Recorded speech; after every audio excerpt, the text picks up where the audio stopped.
Buenas tardes. No, recién estábamos. Bueno, hola, ¿cómo están? Entonces, terminamos ya de estudiar todos los temas de segunda era. Ahora vamos a arrancar con tercera. Tercera era, entonces vamos a comenzar con renal, ¿está? Que digamos que renal y endocrino, podríamos decir que son los temas más importantes de la tercera era, ¿está? Renal, perfecto entonces. Renal, endocrino habrán visto que no entró todo en la era, así que lo vamos a dar hasta donde dio el profe el año pasado. Una vez que terminemos los temas de la era para que ustedes puedan rendir el RECU, sí, nos queda, sí, antes del 9 terminamos, ya estuve programando las clases, antes del 9 terminamos, así que no te preocupes, no me acuerdo quién habló ahí, Flor, antes del 9 terminamos. ¿Qué pasa? Endocrino queda incompleto.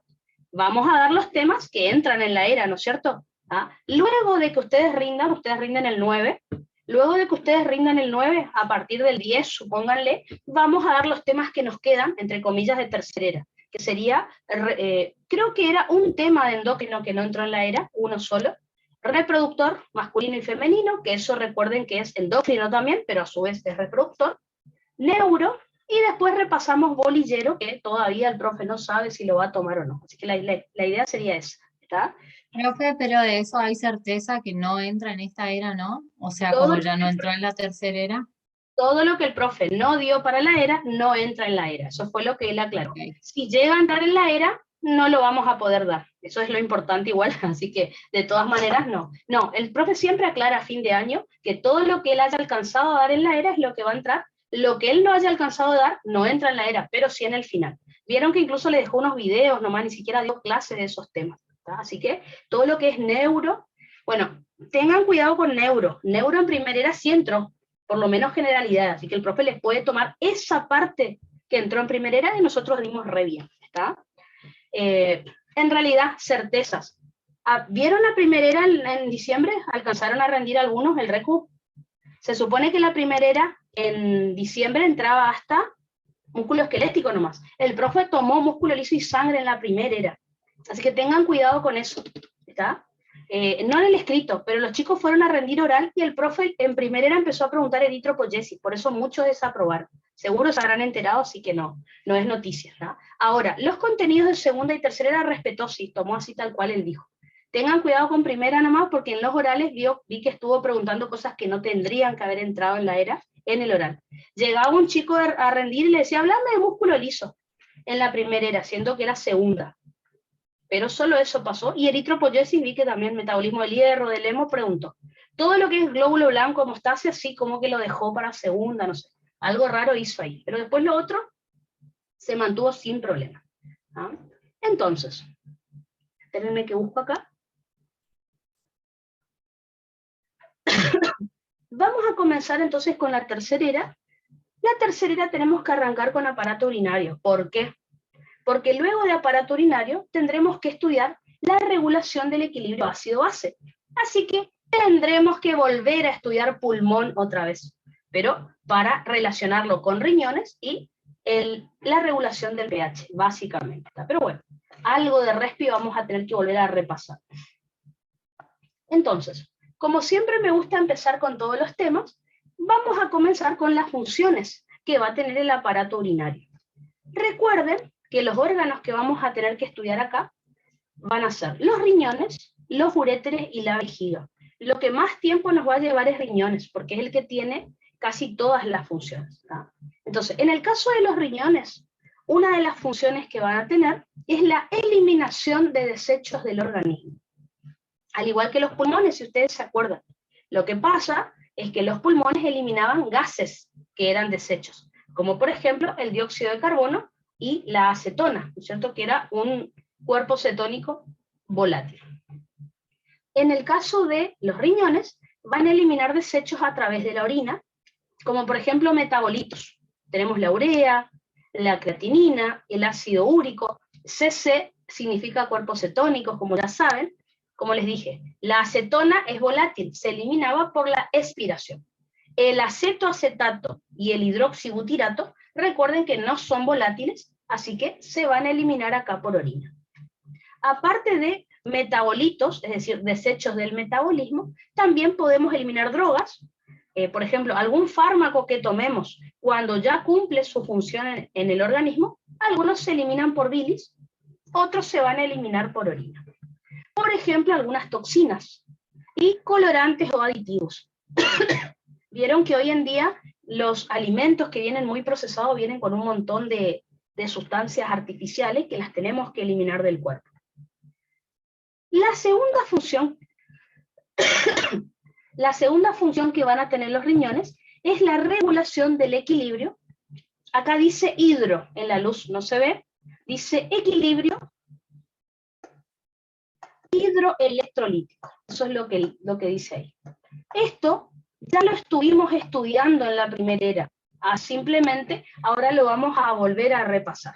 Regulación del equilibrio hidroelectrolítico. Recuerden que en la primera era estudiamos que los riñones, más o menos, se encargaban de regular las cantidades de agua en el organismo y también a los iones, como el sodio, el potasio y el cloro. Si yo logro regular la cantidad de agua y de iones en el LEC, que es lo más importante, voy a mantener la homeostasis, es decir, el equilibrio en el medio interno. Así que todo lo que estudiamos de deshidratación y sobrehidratación en primera era, lo volveremos a repasar, ¿tá? Pero bueno, ustedes ya lo saben, así que no se les va a complicar mucho. Así que va a ser un repaso básicamente ese tema. Por otro lado, vamos a tener que otra de las funciones de los riñones es la regulación de la presión arterial. Este tema no lo vamos a estudiar como regulación de la presión porque ya lo vimos en cardio. Si ustedes recuerdan, cuando hablamos de regulación a mediano plazo o intermedia de la presión arterial, o sea, aquella que se activa en minutos, hablamos del sistema renina-angiotensina-aldosterona. Ahora en renal vamos a volver a hablar de este sistema, pero para hablar de renal, no tanto de la presión. Igual van a ver que es un repaso que está bueno. Cuando hablamos de la regulación a largo plazo de la presión arterial, o mediata, que era aquella que tardaba horas o días en activarse, yo les hablé de un mecanismo renal que es la diuresis y natriuresis por presión. También vamos a ver acá que se aumenta mucho la presión, el paciente suele orinar mucho, que es este mecanismo del cual ya hemos hablado, ¿tá? Así que van a volver a ver estos mecanismos, pero para hablar más de riñón que de presión. Otra de las funciones que van a tener los riñones es la regulación del equilibrio ácido-base, es decir, el mantenimiento del pH de la sangre dentro de sus valores de referencia, o sea, entre 7,35 a 7,45. De eso se van a encargar dos órganos, que son los riñones, los pulmones, y también tendremos que hablar de otras sustancias que no son órganos, que son los buffers, ¿está? Entonces, riñón, pulmón y los buffers son los que se van a encargar de mantener el pH de la sangre. Como ya estudiamos pulmones, vamos a ver ahora riñones y luego estudiaremos el equilibrio ácido-base y las alteraciones. Estudiaremos acidosis y alcalosis, ¿está? Otra de las funciones que van a tener los riñones es la secreción de hormonas endócrinas, como por ejemplo la renina del sistema renina-angiotensina-aldosterona. En realidad, tengan cuidado, el profe dice que la renina no es una hormona, se libera sangre, ¿tá? Pero sirve para activar a la angiotensina, al angiotensinógeno, a la angiotensina, así que la renina para el profe en realidad en sí no es una hormona, porque no se une a ningún receptor y no tiene ningún mecanismo de acción así como las hormonas endócrinas, ¿está? Así que, de última, acuérdense eso, por si él les pregunta. Para él, ya lo dijo en clase, no es una hormona endócrina. Así que, de última, si sacamos la renina, tenemos sí varias hormonas, como por ejemplo la eritropoyetina o EPO, que en segunda era dijimos que era liberada en un 90% en los riñones, un 10% en el hígado y menos del 1% dijimos que se liberaba en glándula parótida. Acuérdense que la EPO viajaba a médula ósea y estimulaba la eritropoyesis, es decir, la síntesis de glóbulos rojos, ¿tá? Por otro lado, tenemos a la trombopoyetina o TPO. Recuerden ustedes que la trombopoyetina se sintetizaba un 60% en el hígado un 30% en los riñones, así que se sintetiza poco acá, y un 10% en otros órganos, porque había varios. Recuerden que la TPO se va a dirigir a la médula ósea y va a estimular la síntesis de plaquetas, es decir, la trombopoyesis. ¿Profe, puede repetir la proporción de secreción, porfa? Sí, hemos dado en segunda era que eritropoyetina era 90 riñón, 10 hígado, menos del 1% parótida. Trombopoyetina, hemos dicho en segunda era, que en realidad el hígado sintetiza más. 60% hígado, 30% riñón y 10% otros, que había una lista bastante larga, tipo, no sé, intestino, testículos y algo así. ¿Ah? Perfecto. Entonces, ¿qué es la renina para el profe? Dice Thais. No me acuerdo qué dijo que era. Es una sustancia química, obviamente, se libera sangre, pero voy a buscar la palabra exacta que usó, que ahora no me estoy acordando, se me fue, pero él no es, o sea, en realidad podríamos decir que está bien también, porque se libera sangre, pero viaja, como si fuera de manera endócrina, viaja, pero está bien, no se une a ningún receptor de hormonas, sino que lo que hace es activar al angiotensinógeno, angiotensina 1. Así que podría ser un factor de activación, algo así, pero la palabra exacta no me acuerdo cuál usó. Voy a buscar, yo sé que anoté por ahí porque no es una hormona para esto. Me quedó, ahora se me fue la palabra, pero voy a buscar. ¿Ah? Es una, acá está, es una enzima, claro, una enzima, perfecto. La única hormona plasmática que no viene del riñón es la renina, es una enzima que se secreta para activar todo el mecanismo que termina en el riñón. Sí, no, en realidad la renina sí viene del riñón. Yo calculo que habrás querido anotar angiotensinógeno. El angiotensinógeno es una hormona que no se secreta en riñón, se secreta en hígado, por ejemplo. ¿Tá? Eso capaz que será. Así que, corrigiendo lo que dice ahí la frase, la única hormona plasmática que no viene del riñón es la angiotensina, eso tenés que corregir, ¿tá? Y la renina, ahí está, es una enzima, ¿tá? ¿Por qué? Porque convierte el angiotensinógeno en angiotensina 1, así que no es hormona endócrina, es enzima, se libera sangre y ahí activa al angiotensinógeno en angiotensina 1, pero había usado otra palabra que no me acuerdo, ya voy a buscar, así que tengo por ahí. Perfecto. Entonces, libera renina, pero no es una hormona para el profe. En los otros libros sí aparece, ¿está? Sí, enzima, exactamente, enzima sería.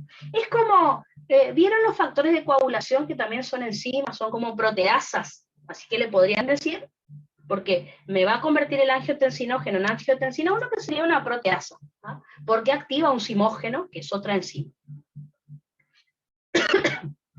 La urodilatina, vamos a ver que es una hormona también, pero no es endocrina. La urodilatina es una hormona que actúa de manera parácrina. Es secretada por el riñón y actúa en el riñón. Ya la vamos a estudiar.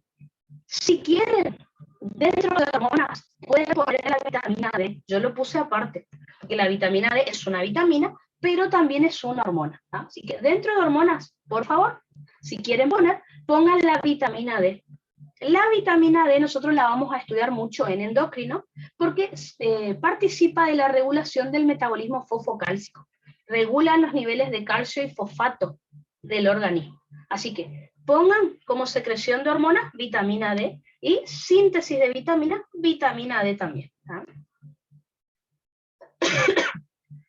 Bueno, la séptima función no la vamos a dar porque la vieron en Bioqui, que es la gluconeogénesis. ¿Está? Recuerden que la gluconeogénesis se produce en el riñón y también en el hígado, y es la síntesis de glucosa de nuevo, a partir de, desde cero, digamos, a partir de, o sea, no se capta desde la sangre, a eso me refiero. Pero bueno, ya lo conocen por Bioqui, lo pueden nombrar nada más. Y por último, lo que vamos a empezar a estudiar en un rato es que, obviamente, los riñones producen orina, ¿está? La orina, ya vamos a ver que se va a producir por 4 mecanismos, que son la filtración, la reabsorción, la secreción y la excreción, ¿tá? Que ya les adelanto, pero en un rato lo vamos a estudiar. A ver, preguntitas. La urodilatina, como les dije recién, no es una hormona endócrina, ya la vamos a estudiar, es parácrina, porque no sale del riñón. ¿Está? Hay otras más, urodilatina es una, hay otras más que les tengo que nombrar, son re nuevas, están ni en los libros están, por eso por ahí no me gusta que el profe tome. Urodilatina entonces es secretada por el riñón, pero no sale del riñón, así que tiene efecto parácrino nada más, no va a viajar por sangre hacia otros órganos. Les digo para qué sirve y se van a dar cuenta. La urodilatina es prima, es hermana prima de los péptidos natriuréticos. O sea, tiene la misma función que los péptidos natriuréticos, pero no llegó por sangre. El propio riñón la secretó. ¿Ah? Así que bueno, hormona parácrina podrían poner ahí, pero es una hormona, eso sí. Y la renina, saquen de última de acá y pongan secreción de enzimas, y pueden poner renina si quieren, por las dudas. ¿Ah? Porque yo lo puse acá y después el profe dijo que no era. Entonces, una vez que terminemos de estudiar todo esto que les nombré de los riñones, vamos a pasar a estudiar los uréteres, que es muy poquito lo que hay que saber. ¿Por qué? Porque los uréteres se dedican a una sola función, que es el transporte de orina hacia la vejiga. Y aparte tendremos que estudiar qué pasa si hay un cálculo ahí, cómo va a reaccionar el uréter, pero más que eso no, digamos. Por último, vamos a tener que estudiar a la vejiga, que la vejiga se va a encargar de dos funciones, que es el almacenamiento de orina, y cuando la vejiga ya está muy llena de orina, el vaciamiento de esa vejiga, que es la micción, que es el proceso de vaciamiento de la vejiga, le podemos llamar también reflejo miccional. Respecto a la vejiga, el profe quiere saber el reflejo miccional y también quiere saber si se lesiona alguna parte del sistema nervioso central, ¿qué le va a pasar a la vejiga? Por ejemplo, seguramente vieron que el profe pregunta vejiga neurogénica, vejiga automática, ¿ah? Eso lo vamos a estudiar. Preguntó en el examen en realidad. ¿Ah? Así que, este es el programa de renal básicamente que tenemos que estudiar, de aparato urinario, así que comencemos por el principio. Vamos a arrancar por los riñones, que es lo que más tiempo nos puede llevar. En cuanto a las características de los riñones, ya sabemos que es un órgano, perdón, a ver si, así está. Los riñones podemos decir que es un órgano par y es macizo, ¿está? Tiene forma de habichuela, no es una palabra que usemos mucho acá, les pongo en el chat por si lo llegan a leer. Habichuela es lo mismo que poroto, ¿está? En Argentina le decimos poroto, en Brasil creo que es feijão, nunca me sale bien la pronunciación, pero bueno. ¿Ah? Y está orientado hacia la línea media, o sea, fíjense, la concavidad que ustedes ven acá, que es donde está el lirio, está orientada hacia adentro, hacia, digamos, el centro del paciente. Suele tener un color rojizo, su peso es entre 150 a 170 gramos cada riñón, y en cuanto a sus medidas, estas suelen ser las medidas que más nos acordamos, porque es 12, 6, 3, mitad, mitad y mitad. ¿Ah? De largo tiene 12 centímetros, de ancho la mitad, es decir, 6 centímetros, y de espesor la mitad, es decir, 3 centímetros.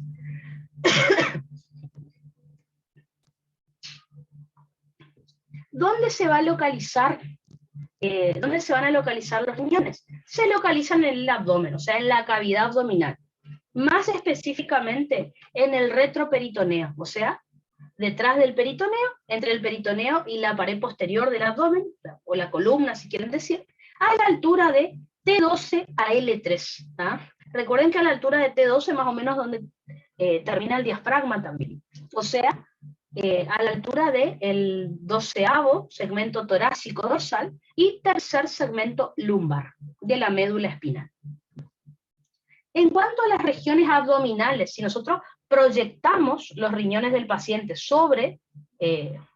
para realizar el examen físico, vamos a encontrar que el riñón derecho se encuentra en el hipocondrio derecho y el flanco derecho, y el riñón izquierdo se encuentra en el hipocondrio izquierdo. Para que nos ubiquemos un poco, recuerden que ustedes no es necesario que lo sepan todavía, pero habíamos visto, ¿se acuerdan que acá teníamos el epigastrio? Hipocondrio izquierdo, que era donde estaba el estómago, por ejemplo, el bazo. Hipocondrio derecho, por ejemplo, donde teníamos el hígado. Entonces, en el hipocondrio derecho está el riñón derecho y en el flanco derecho. O sea, la mitad del riñón derecho está en el hipocondrio derecho, junto con, por ejemplo, la glándula suprarrenal. La otra mitad está en el flanco. Para que se ubiquen, ustedes, vamos a suponer, acá está mi ombligo, el mío, ¿tá? Así que a los lados del ombligo, esta partecita, donde siempre nos tocamos los rollitos, por ejemplo, están los flancos. ¿Tá? Así que el riñón derecho está una parte en hipocondrio derecho y otra parte está en los flancos. ¿Tá? El riñón izquierdo está completamente en el hipocondrio izquierdo. Así que lo que les estoy diciendo es que el riñón derecho está más abajo que el izquierdo. Esto es por el hígado. El hígado es un órgano muy pesado y como que me desciende un poco el riñón derecho. Así que es una cuestión normal y anatómica, ¿tá? Normal.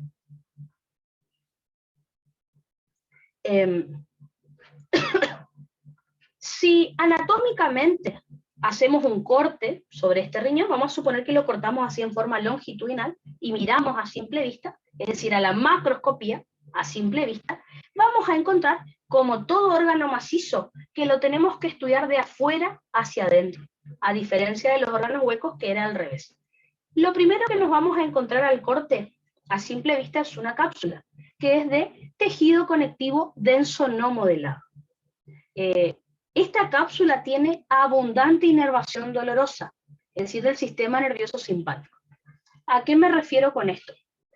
Ya vamos a estudiar litiasis, por ejemplo, es decir, cálculos renales. Cuando al paciente le duelen los riñones, en realidad lo que le duele es la cápsula del riñón, porque tiene muchos receptores de dolor. Así que, si el paciente tiene cálculos renales o tiene una inflamación en los riñones, lo que duele es la cápsula, no el parénquima renal, digamos. ¿Tá? Pero bueno, simplemente a modo de aclaración. Si nos vamos más hacia adentro, nos vamos a encontrar con la corteza. Recuerden que la corteza es externa, tiene un color rojo pálido, y en realidad hay una parte de la corteza que se mezcla con la médula. Ahora ya les muestro el dibujito. Estoy hablando de las columnas de Bertin. Es parte de la corteza que se intercala con la médula. Finalmente, si nos vamos más hacia adentro, nos vamos a encontrar con la médula, más conocida como las pirámides de Malpighi, que recuerden que es más interna que la corteza, está más cercana al ilio, tiene un color rojo pero más oscuro que la corteza, y las pirámides de Malpighi justamente se llaman así porque tienen forma piramidal. La base de la pirámide está orientada hacia la corteza y el vértice, la punta de la pirámide, hacia el ilio. ¿Ah? Vamos a tener más o menos entre 8 a 18 pirámides en cada riñón y, como les dije, van a tener una base que está orientada hacia la corteza y un vértice orientado hacia el ilio. ¿Ah? En el vértice, fíjense acá, dentro de todo me salió bastante bien el dibujo. ¿Ah? Entonces, fíjense, acá, esto que les estoy marcando en color rojo, ¿ven?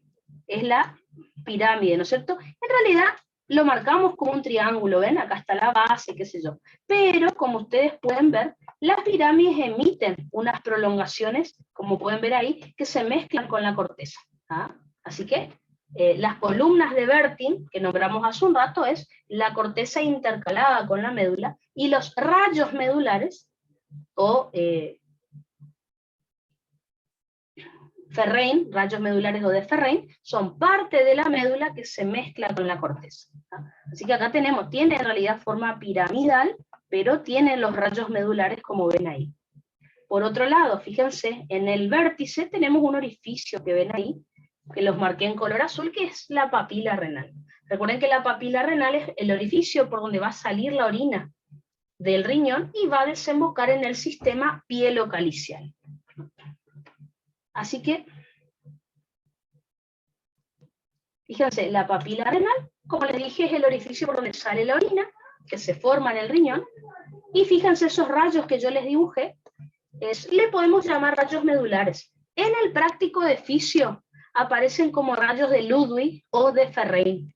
¿Ah? Así que, mirando el dibujo que ven acá, yo les marqué, por ejemplo, ven, la corteza, ¿no es cierto? Saliendo de esos triángulos que le marqué hace un rato. Si se fijan acá, entre las pirámides hay corteza. Entonces, esas son las columnas de Bertin.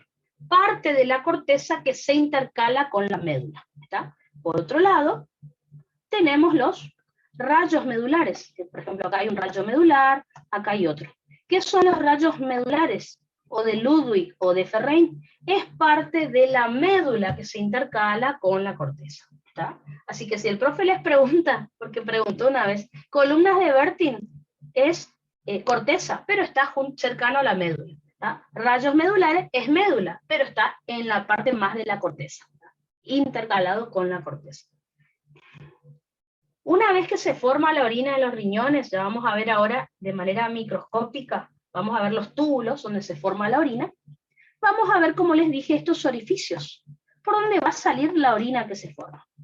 Fíjense que estos orificios les llamamos papilas renales, ¿está?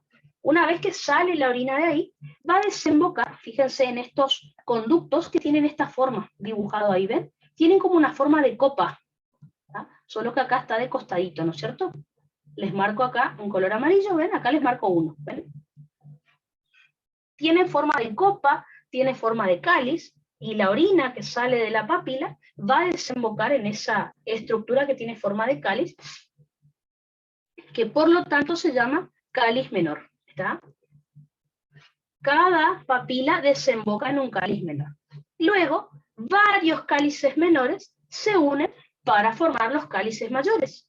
Y por último, todos los cálices mayores se van a unir para formar la pelvis renal, que es simplemente una dilatación de estos conductos que estamos observando acá. ¿Ven? Está bien dilatada esta zona.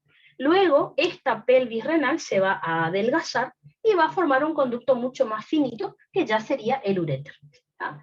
Todos los cálices más la pelvis renal le vamos a llamar sistema pielocalicial.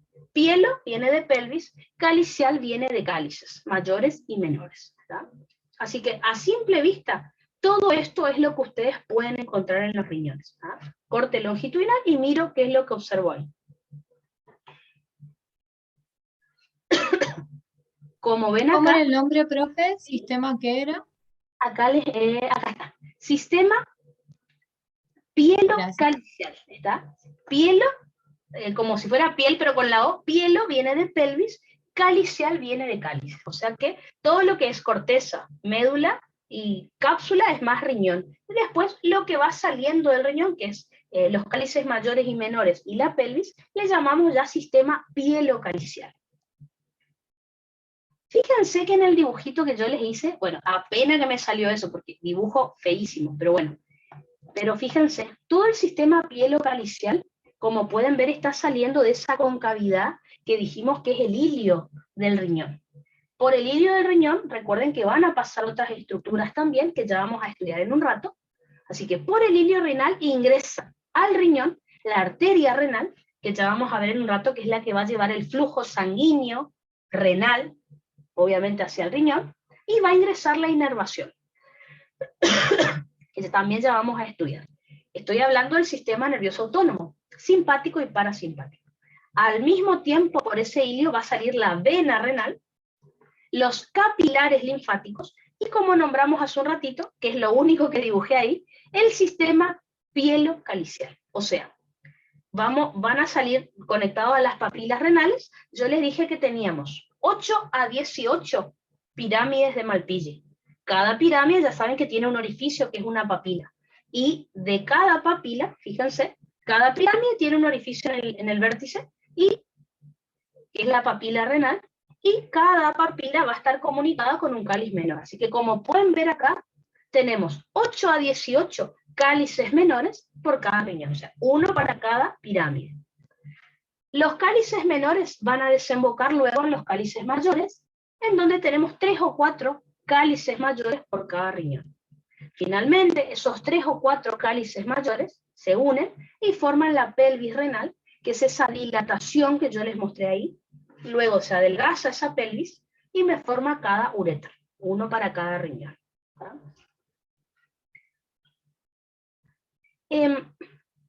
Uno dice, bueno, a nivel anatómico no voy a estudiar tanto.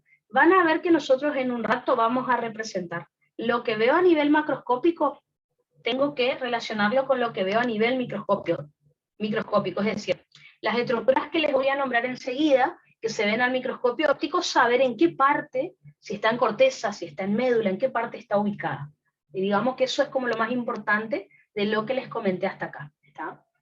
A ver. Bueno, vamos a ver ahora la microscopía. Son palabras que van a usar mucho en cuarto año, la macro y la microscopía. A la microscopía, es decir, al microscopio óptico, lo que nosotros vamos a observar es la nefrona. ¿Tá? Vamos a observar nefronas. Entonces, vamos a definir entonces qué sería una nefrona. Podemos decir entonces que una nefrona es la unidad funcional del riñón. ¿Por qué? Porque en esa nefrona es donde se va a formar la orina, que son los procesos que vamos a estudiar en un ratito. Más o menos tenemos 1 millón de nefronas en cada riñón.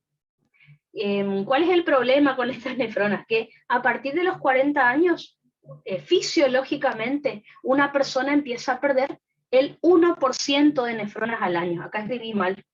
Es el primero parece que dice, por ciento, quise poner, ¿está? Entonces, a partir de los 40 años, fisiológicamente, se pierde el 1% de nefronas al año. Así que imagínense, cuando una persona cumple 50 años, ya perdió el 10% de sus nefronas. Cuando cumple 60, 20% de sus nefronas, y así. Es fisiológico esto. A eso súmenle que cada vez que ustedes toman medicamentos que no deben tomar, cada vez que toman demasiado alcohol, cada vez que hacen ejercicio y no se hidratan bien, también se dañan nefronas. Así que el riñón es un órgano que hay que cuidar mucho. ¿tá? La Coca-Cola, que a todos nos gusta, es el peor veneno que puede haber para un riñón. ¿tá? O, por ejemplo, me está doliendo apenitas la cabeza, tac, diclofenac, tac, Actron. ¿Para qué? ¿Por qué voy a tomar un fármaco que no estoy necesitando? Ahora, si la cabeza me revienta, bueno, me tomo un Actron. Pero siempre la idea es, traten de aguantar lo más posible que puedan. No les digo que anden sufriendo por la vida, pero si no es necesario tomar un antibiótico o tomar un medicamento, ¿por qué lo voy a tomar? Voy a dañar el riñón porque eso es lo único que se hace. O por ejemplo, en estas épocas de mucho calor, si salen a correr, si salen a caminar, tomen mucha agua, ¿tá? Porque si no, aparte de lo fisiológico, empezamos a perder nefronas, ¿tá? Y ese es el problema. Hay que cuidar los riñones. De paso, un consejito acá en el medio de la clase. ¿no? Entonces, yo ya les definía la nefrona como la unidad funcional del riñón. Pero, si tuviéramos que explicar, es un sistema de túbulos que van a estar interconectados. ¿Cuáles son esos túbulos que tenemos que repasar? Porque ya los conocen por esto. Tenemos el glomérulo renal, túbulo contorneado proximal, asa de Henle, túbulo contorneado distal y túbulos colectores. Eso es lo que nosotros tenemos que repasar. ¿Está? Empecemos primero entonces por el glomérulo renal. La parte histológica, digamos que acá sí nos va a servir, porque lo fisiológico vamos a relacionar mucho con estas estructuras. Así que si comenzamos por el glomérulo renal, su principal función va a ser la filtración glomerular. Es decir, ya vamos a estudiar enseguida. Parte del plasma que está en la sangre, que va a pasar por ahí, luego va a filtrarse, ya saben lo que es la palabra filtración, sin estudiar renal, ¿no es cierto? Ya lo vimos en otros capilares. ¿tá? Sale líquido de un capilar y va a pasar a la parte urinaria, a la parte de estos túbulos. Ya lo vamos a estudiar. Otra función que va a tener el glomérulo renal es la regulación de la presión arterial. ¿Por qué? Ya vamos a ver que acá es donde tenemos el aparato yuxtaglomerular. Principalmente las células yuxtaglomerulares, que como ustedes ya saben van a liberar renina, que no es una hormona, ahora ya sabemos. Es una enzima, como dijo, creo que Flora hace un rato. ¿tá? Así que aquí es donde se va a iniciar el sistema renina, angiotensina, aldosterona. ¿tá? Pero bueno, ya lo vamos a estudiar. Entonces, si tenemos que repasar, esperen que prenda un ratito la luz, si tenemos que ver nuestro glomérulo renal, hay algunas partes que nos van a interesar como bastante para cuando estudiemos filtración. Entonces, el tema es el siguiente. Lo primero que vamos a marcar acá en nuestro glomérulo, que es lo que se ve al microscopio óptico, es esta estructura. Recuerden que esta estructura es la cápsula de Bowman, ¿no es cierto? Obviamente, ahora tienen que aclarar que en realidad es la hoja parietal de la cápsula de Bowman. ¿Está? Recuerden que al ser la hoja parietal de la cápsula de Bowman, tiene un epitelio plano simple. ¿Para qué va a servir esta hoja parietal de la cápsula de Bowman? Simplemente me está delimitando este glomérulo que yo les estoy por dibujar. ¿Ah? Epitelio plano simple. ¿Qué más vamos a marcar acá? Esperen que busco más colores. Vamos a ver que dentro de este glomérulo renal van a ingresar y van a salir vasos sanguíneos. Lo que vamos a encontrar es que va a ingresar una arteriola a esta cápsula de Bowman. La arteriola se llama arteriola aferente. ¿Recuerdan cuando vimos inervación de cualquier cosa? Señal sensitiva o aferente. La palabra aferente significa que ingresa. ¿Ah? Así que esta es la arteriola aferente. Arteriola aferente. Recuerden que se llama así porque es la que ingresa a la cápsula de Bowman y es la que va a llevar el flujo sanguíneo hacia el glomérulo. Esta arteriola aferente, acuérdense que se va a desembocar o se va a ramificar en capilares sanguíneos que tienen forma como de ovillo, forma como de glomérulo, por eso el nombre de capilar glomerular, ¿no es cierto? Como ustedes ya estarán sospechando, si estoy hablando de un capilar, tengo que hablar de las fuerzas de Starling, que eso ya saben todas las fuerzas, les diré los números nada más, pero lo demás fíjense que ya sabemos bastante.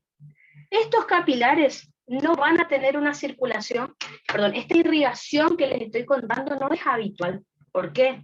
Porque uno está acostumbrado a estudiar en cardio que luego de una arteriola viene un capilar, y luego de un capilar viene una vénula. Bueno, acá no se cumple eso. Recuerden que luego del capilar glomerular volvemos a tener una arteria, ¿tá? Una arteriola. Esta arteriola, fíjense que está saliendo de la cápsula de Bowman, está sacando la sangre del capilar. Por lo tanto, le vamos a llamar arteriola eferente. ¿Ah? Esta arteriola eferente luego se va a volver a convertir en capilar, y ya hablaremos del tema. Estos serían los capilares peritubulares. ¿Tá? Capilar peritubular ya no forma parte del glomérulo, pero es para que ya vayan relacionando cómo sigue la circulación. ¿Tá? Así que eso es lo que vamos a tener desde este punto, en este punto. Por otro lado, ya nos va a servir después para la próxima clase. Yo les dije que esto que está pintado en color celeste es la cápsula de Bowman, pero la hoja parietal. ¿Por qué? Porque como si fuera una cerosa, tenemos la hoja visceral de la cápsula de Bowman, que es la que está rodeando a los capilares glomerulares. Esta hoja visceral de la cápsula de Bowman, recuerden que es un epitelio cúbico simple. Esa es la diferencia. No lo puedo dibujar ahí porque no me va a entrar en el dibujo, pero son células cúbicas. Recuerden que estos son los podocitos que van a formar parte de la barrera de filtración glomerular. Así que tengo hoja visceral, que lo pinté acá en amarillo, hoja parietal que me está delimitando el glomérulo. Como pueden ver, entre la hoja visceral y la parietal tenemos un espacio. ¿Tá? Recuerden que este espacio es el espacio de Bowman o espacio urinario. Espacio urinario o de Bowman.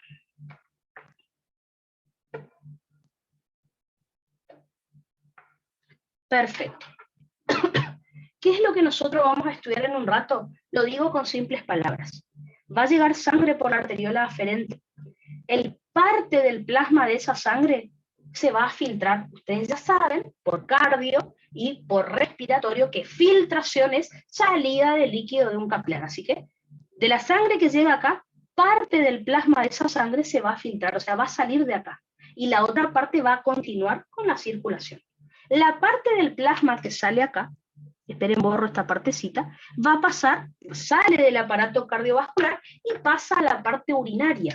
¿Tá? Es decir, a continuación del glomérulo, nosotros vamos a tener la red de túbulos, como les dije, túbulo proximal, por ejemplo, que ya vamos a estudiar su estructura. Así que parte del plasma se filtra, o sea, sale del vaso sanguíneo e ingresa al túbulo contorneado proximal, que es lo que nosotros ya vamos a estudiar. ¿Ah? Túbulo proximal, no importa, pero recuerden que tiene microvellosidades así. ¿Ah? Ya les comento enseguida. Otra parte del plasma, acuérdense que no se va a filtrar, o sea, no va a salir del capilar, continuará la circulación, fíjense como ustedes están viendo acá. Por último, ¿qué más podemos marcar acá?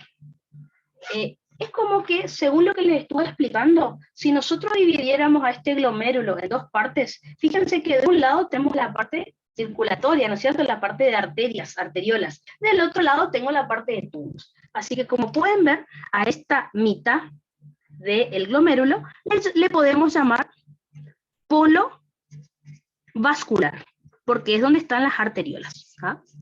Polo vascular. Del lado opuesto al polo vascular siempre está el polo, o sea, la otra mitad, que es el polo urinario, porque es de donde comienza la red de túbulos que sigue a continuación del glomérulo. Y acá les digo por las dudas una pregunta de oral de bolillero.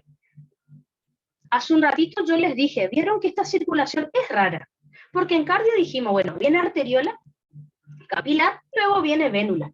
Como ustedes ven acá tengo arteriola, capilar, hasta ahí todo bien, arteriola, capilar. Entonces, este tipo de circulación es muy rara de ver en el cuerpo porque solo hay tres tipos.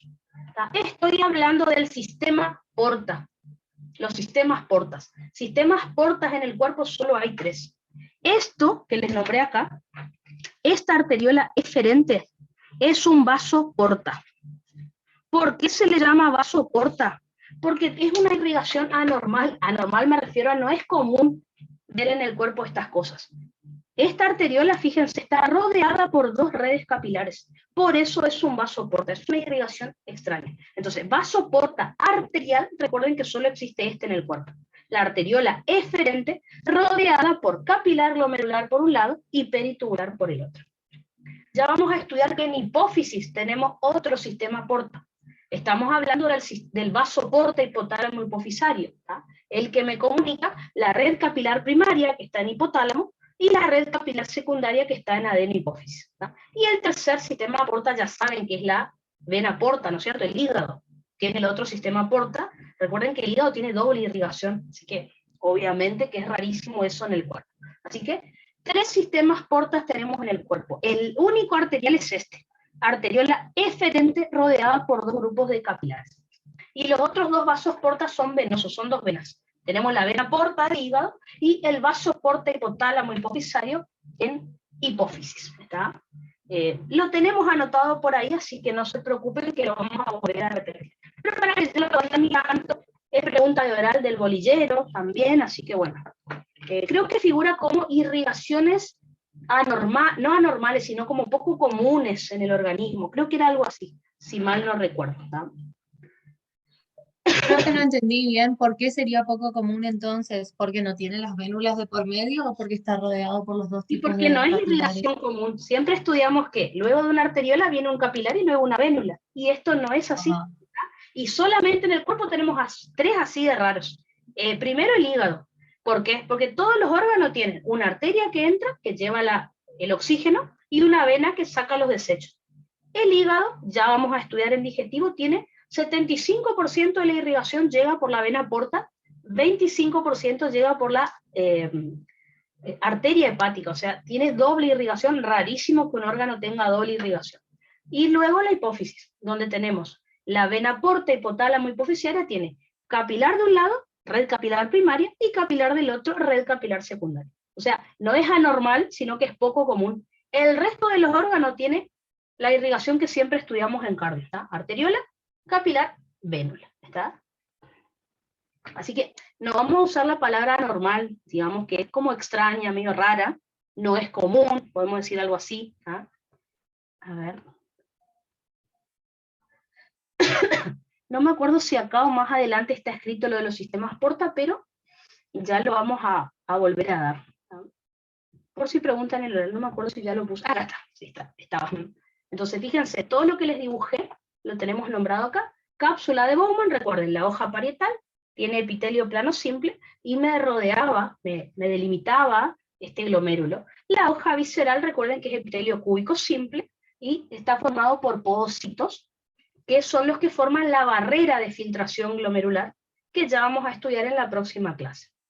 Entre ambas hojas, recuerden que está el espacio urinario de Bowman. Todo el plasma que se filtre desde el capilar glomerular va a pasar a ese espacio de Bowman.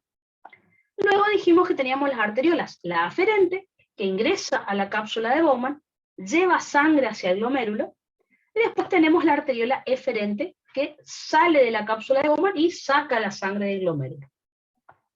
Y por último teníamos los capilares, el glomerular, que tiene forma como de ovillo de hilo, por eso se llama así, glomérulo, y se encarga de la filtración glomerular, y el capilar peritubular, fíjense que está luego de la arteriola eferente, se encarga de la reabsorción y secreción. En realidad, estos capilares peritubulares, ustedes ya saben que van acompañando a todos los túbulos que vamos a nombrar enseguida, ¿tá? Túbulo proximal hasta los túbulos corticales y medulares. Y acá estaba lo que les decía del sistema porta. Son irrigaciones poco comunes, digamos, si estoy por decir normal otra vez, irrigaciones poco comunes que hay en el organismo. No se respeta el orden de arteria, capilar, vena, ¿no es cierto?, que hemos estudiado en cardio. Dentro de los sistemas porta del cuerpo tenemos tres. Hay uno solo arterial que está en los riñones. La arteriola eferente, que está rodeada por un lado tiene capilar glomerular y por otro capilar peritubular. Después recién vienen las venas ahí, por eso es raro. Y sistemas portavenoso tenemos dos. En hipófisis, el vaso o vena porta hipotálamo hipofisaria, que está rodeada por dos redes capilares. Red capilar primaria de un lado, que está en hipotálamo, red capilar secundaria que está en adeno hipófisis. En el medio está esta vena porta o vaso porta hipotálamo hipofisario. Ahora en endocrino les voy a volver a nombrar este tema porque ahí lo tenemos que dar. En digestivo vamos a ver la irrigación del hígado y vamos a hablar de la vena porta, que lleva, las venas generalmente llevan sangre, no llevan nutrientes a los tejidos. Bueno, la vena porta sí, ¿ah? Recoge la irrigación del tubo digestivo y la lleva al hígado. Recuerden que la vena porta solo representa el 75% de la irrigación del hígado. El otro 25% es la arteria hepática. Y después ahí recién tenemos la vena suprahepática, que es lo que saca toda la sangre del riñón. O sea, es rara la irrigación. Ya lo vamos a estudiar. Así que, pero ya les adelanto para que lo vayan sabiendo para el oral. Entonces, esto era en cuanto a el glomérulo. Como yo les mostré hace un ratito en el dibujo, lo tienen acá. Parte del plasma que llegó al capilar glomerular se va a filtrar, o sea, va a salir del vaso sanguíneo, va a pasar al espacio de Bowman y ahí va a ingresar a los túbulos que vamos a estudiar a continuación. Uno de los túbulos, fíjense, que vamos a estudiar es el túbulo contorneado proximal, o de ahora en adelante TCP. TCP porque así va a aparecer en el examen. Recuerden que este túbulo tiene un epitelio cúbico simple con ribete en cepillo, es decir, como les dibujé hace un rato, tiene microvellosidades que los otros túbulos no tienen. Esto les va a permitir recordar que es el túbulo donde más cosas se reabsorben, más porcentaje de solutos y de agua se va a reabsorber. Por ponerles un ejemplo, de toda el agua que se filtró, 65% se reabsorbe acá, por eso las microvellosidades. Sodio lo mismo, del 100% de sodio que se va a filtrar, que ya vamos a estudiar, 65% se reabsorbe acá. Toda la glucosa, todas las proteínas, o sea, es un túbulo que por eso tiene microvellosidades, para aumentar la superficie de reabsorción.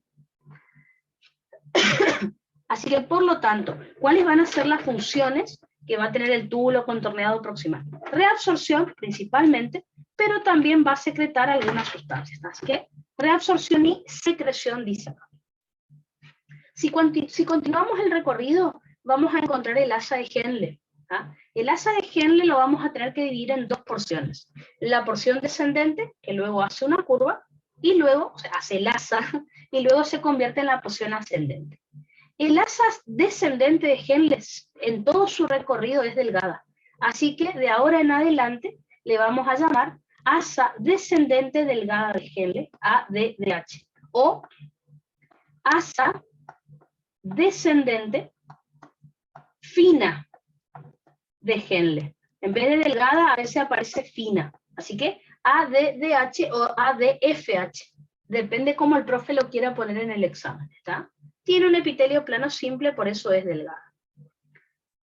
Ahí hacemos la curvita, el asa, y comienza el asa ascendente, que en realidad va a tener dos porciones. Una porción delgada y una porción gruesa. La porción delgada se llama asa ascendente delgada de Henle o asa ascendente fina. En vez de delgada, fina, es lo mismo, de Henle. Así que ADDH o ADH o AFH, depende de lo que el profe quiera poner. Y por último tenemos la porción gruesa del asa ascendente de Henle, o sea, AAGH, asa ascendente gruesa de Henle, esa no tiene otro nombre. Todo lo que sea delgado tiene epitelio plano simple y la porción gruesa tiene epitelio cúbico simple. Así que en síntesis son 3 porciones, pero bueno, una es descendente y 2 ascendentes, pero bueno. ¿Qué es lo que vamos a observar acá como funciones? Obviamente, reabsorción, todos los solutos que sean importantes para el cuerpo los tenemos que devolver a la sangre. Secreción, todo lo que no nos sirva lo vamos a eliminar hacia la orina. Y acá está lo más importante. El asa de Henle se va a encargar de la dilución y concentración de la orina. Recuerden que acá se produce lo que se llama efecto único, ¿se acuerdan? El efecto único es el que justamente me permite concentrar la orina. ¿Ah? Ya vamos a hablar del tema, pero bueno, si quieren ponerlo ahí, de efecto único se llamaba en el asa de Henle.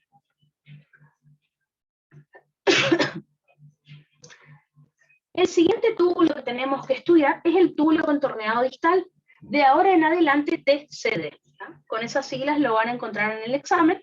Tiene epitelio cúbico simple, aunque fíjense que ya no tiene microvellosidades. Obviamente, a ver, sí, decime, Aline.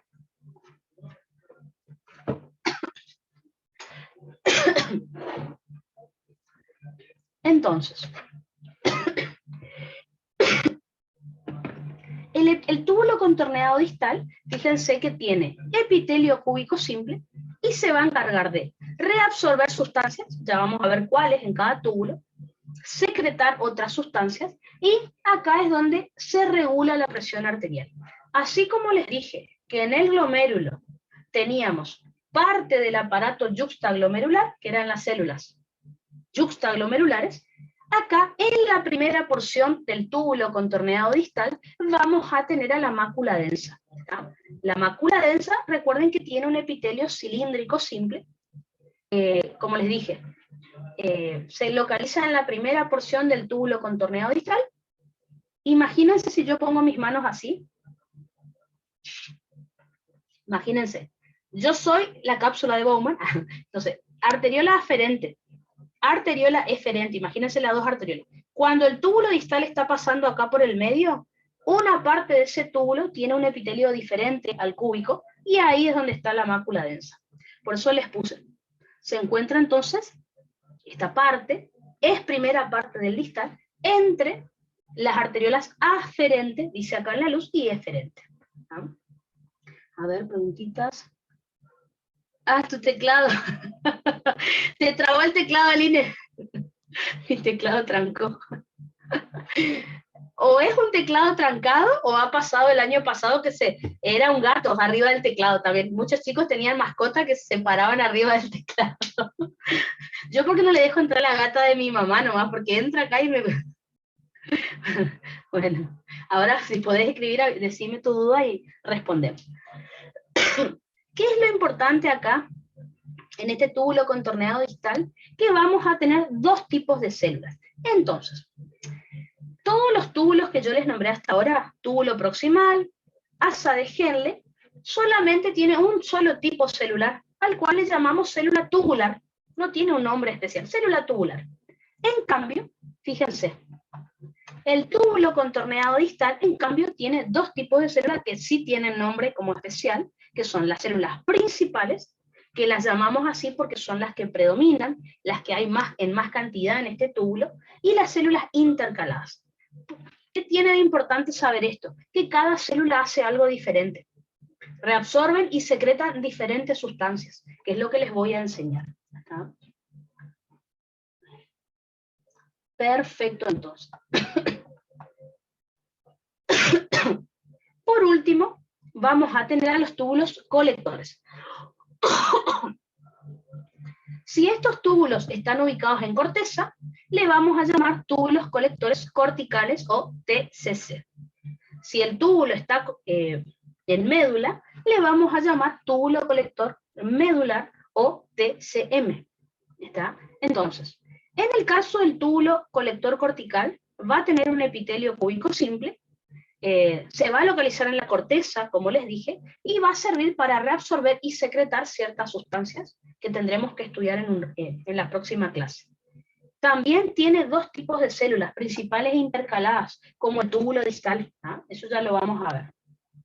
Y por último tenemos el túbulo colector medular, que empieza siendo un epitelio cúbico simple, pero a medida que se acerca a la papila, que recuerden que la papila era donde salía toda la orina del riñón, a medida que se va dirigiendo hacia la papila, va aumentando el tamaño del epitelio. Fíjense que se hace cilíndrico, un poquito más alto, cúbico, diestratificado, ahí desemboca en la papila renal. ¿Ah? Acuérdense que este túbulo está en médula, por eso se llama medular, y se va a encargar de reabsorber y secretar sustancias como el túbulo colector cortical, pero acá está lo más importante. Al igual que el asa de Henle, se va a encargar de la concentración y dilución de orina, que ya vamos a hablar en qué consiste ese tema. A ver. Preguntitas. En el asa descendente, perfecto. ¿Qué era lo que yo escribí aparte del asa descendente? Entonces, les pongo acá en el chat. Sí, porque escribí feo encima.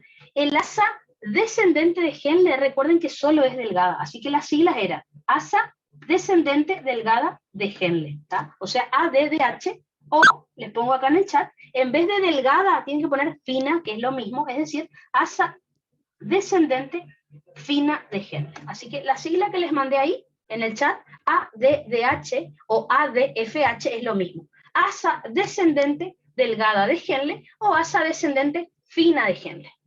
Es para que cuando vean en el examen uno por ahí de los nervios que tiene no sabe, ay, ¿qué sigla será? No se preocupen que es lo mismo.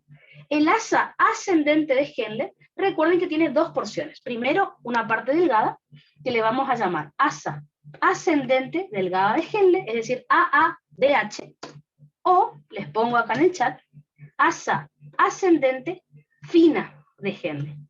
En vez de delgada ponen fina. ¿Ah? Así que eso significa AADH, asa ascendente delgada de Henle o asa ascendente fina de Henle. Es lo mismo. Y por último, la porción gruesa del asa ascendente, que no tiene dos nombres, tiene solo uno. Asa ascendente gruesa de Henle. Así que ojo con esas siglas. Después tenemos TCP, que es túbulo proximal, TCD, túbulo distal, TCM, túbulo colector medular, TCC, túbulo colector cortical. Parece una pavada, pero en los exámenes tantas siglas uno empieza ya, no sabe qué es cada cosa. ¿Está? Así que eso fue lo que escribí hace un ratito. ¿Ah? Perfecto, entonces. De nada, de nada. Sobre todo lo de la F esa, lo de fina, cuando ponen los exámenes, yo me acuerdo que cuando leía decía, ay, ¿qué era esto? De los nervios no me acordaba qué era. ¿Ah?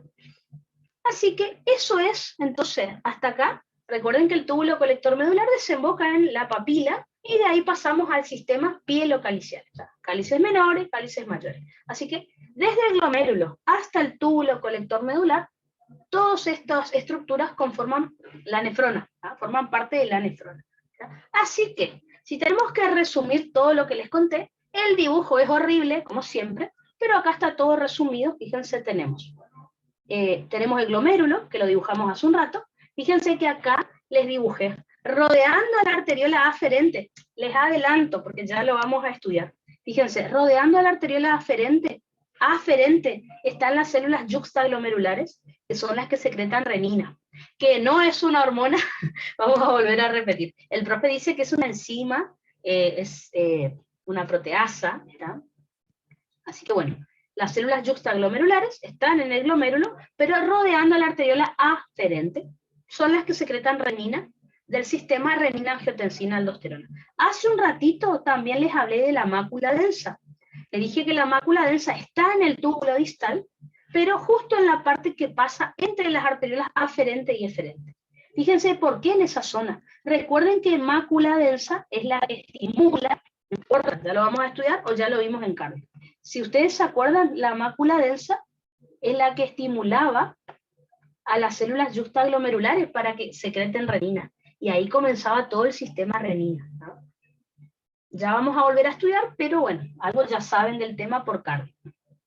Entonces acá están todos los túbulos, fíjense, tenemos el glomérulo, luego sigue el túbulo proximal, acá tenemos el asa descendente, el asa ascendente, túbulo distal, donde van a ver la mayor parte del túbulo, dijimos que era epitelio cúbico, solo la mácula densa es cilíndrico.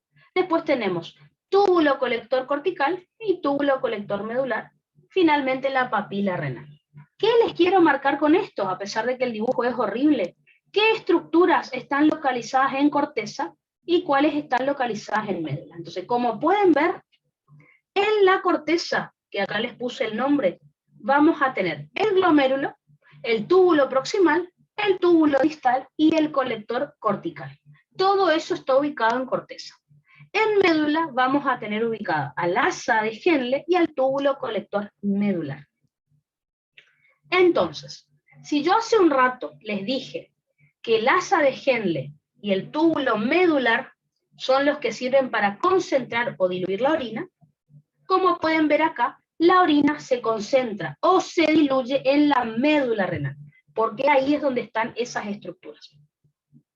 Y obviamente la papila ya saben que acá está mal dibujada, porque tiene que estar en el vértice de la pirámide, pero bueno, no importa, ¿no?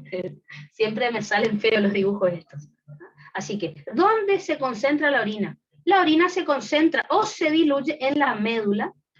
¿Por qué? Porque acá están las dos estructuras que lo van a hacer, que son el asa de Henle y el túbulo colector medular. Ya vamos a hablar del tema o cómo va a participar cada una de estas estructuras en la concentración o la dilución de orina. ¿tá? Así que con este dibujo relacionamos lo macroscópico, es decir, corteza y médula, con lo microscópico, que era la nefrona. La verdad que lo que les voy a contar ahora, yo no les contaría ahora. ¿Por qué? Porque esto me sirve mejor saber cuando demos concentración y dilución de orina. Pero bueno, ya que estamos hablando de nefrona, en el apunte del profe, van a encontrar que en realidad tenemos dos tipos de nefronas. Entonces, una aclaración que les hago. Todas las nefronas tienen los mismos componentes, es decir, glomérulo, túbulo proximal, asa de Henle, túbulo distal y los colectores. La ubicación es la misma. Todas las estructuras que les nombro acá, túbulo proximal, glomérulo, distal y colector, están en corteza, siempre. Asa de Henle y túbulo medular están en médula siempre. Ahora, vamos a tener pequeñas diferencias entre los dos tipos de nefronas. Entonces, vamos a tener nefronas llamadas corticales y nefronas llamadas yuxtamedulares. No yuxtaglomerulares, tengan cuidado. ¿está? Entonces, las nefronas corticales, ¿qué característica, digamos, van a tener? Es que el glomérulo se ubica en la corteza, pero en la parte bien externa de la corteza. Y otra cosa es que el asa de Henle es corta, o sea, apenas ingresa a la médula y ya sale. Entonces, miren acá el dibujo para darse cuenta de lo que dice el texto. Yo les corté un pedazo de riñón, ¿tá? Fíjense, un pedacito de riñón. Fíjense que acá está separado corteza de médula. Así que esto sería la corteza y acá la pirámide, ¿no es cierto? Fíjense cómo es la nefrona cortical. El glomérulo está casi cercano a la cápsula. Está en corteza, como ya les dije, pero bien externo. El asa de Henle, fíjense, es muy cortita. Entra apenas a la médula y después ya se convierte en los túbulos que siguen. Por otro lado, tenemos la nefrona yuxtamedular. Fíjense, en la nefrona yuxtamedular sigue estando, el glomérulo sigue estando en la corteza, ¿ven? Pero más profunda. En la parte de la corteza cercana a la médula, pero sigue siendo corteza. La nefrona cortical tenía el asa de Henle muy corta. En cambio, la yuxtamedular, fíjense, tiene el asa de Henle muy larga, que se mete lo más profundo posible en la médula, y después recién ya sale. ¿Por qué quiero que sepan esto? Porque en las nefronas yuxtamedulares es donde se va a producir la concentración de la orina. Piensen, esta nefrona cortical prácticamente no ingresa a médulas, muy cortito, ¿no es cierto? Así que no va a poder concentrar mucho la orina. La nefrona yuxtamedular es la que se encarga de los procesos de concentración y dilución de la orina.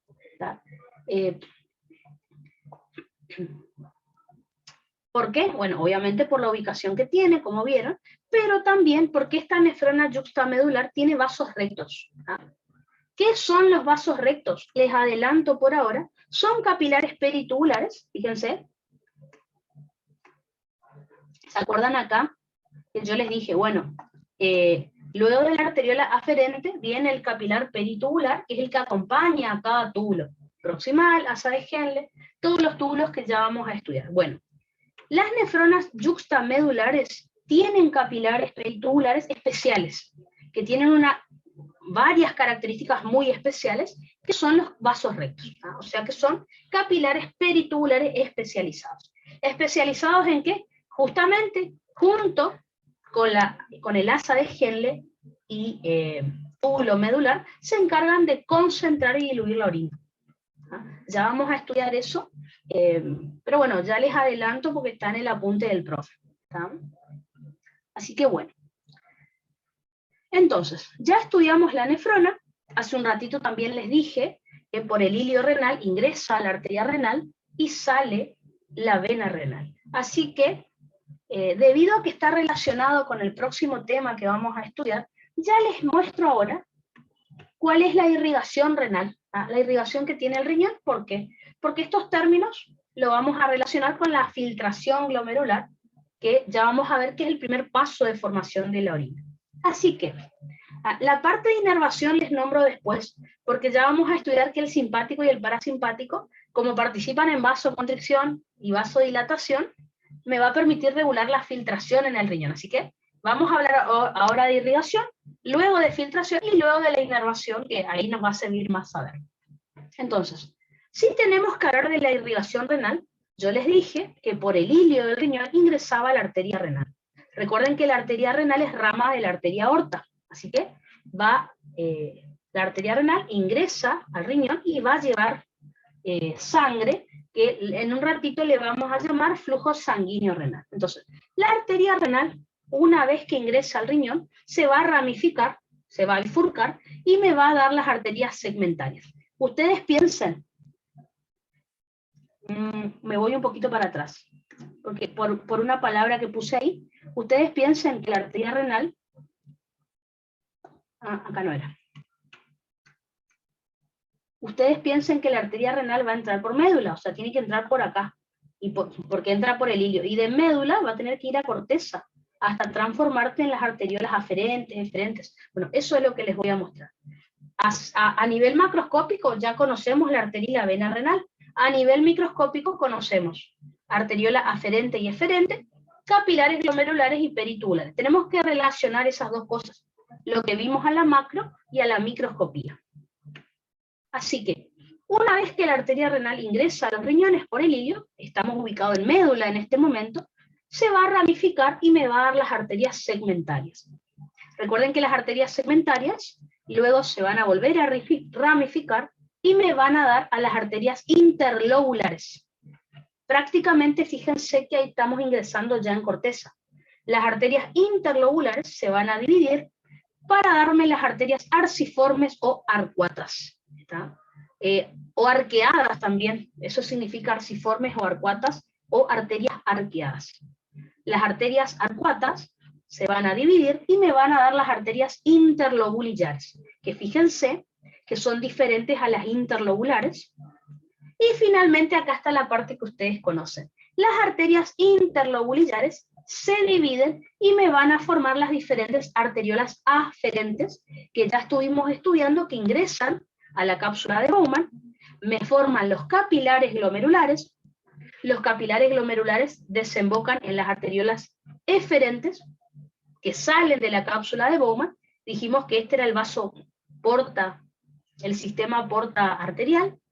Las arteriolas eferentes desembocan en los capilares peritubulares que si estamos en nefronas corticales se llaman así, y si estamos en nefronas yuxtamedulares se llaman vasos rectos. Pero bueno, puede variar el nombre dependiendo en qué nefrona estemos. Y después de ahí entramos en la parte venosa. Por suerte, las venas tienen el mismo nombre que la arteria a la cual acompaña. Así que los capilares peritubulares desembocan en las venas interlobulares, fíjense, mismo nombre, por eso puse el esquema así. Las venas interlobulares drenan la sangre en las venas arciformes o arcuatas. Las venas arciformes desembocan en las venas interlobulares.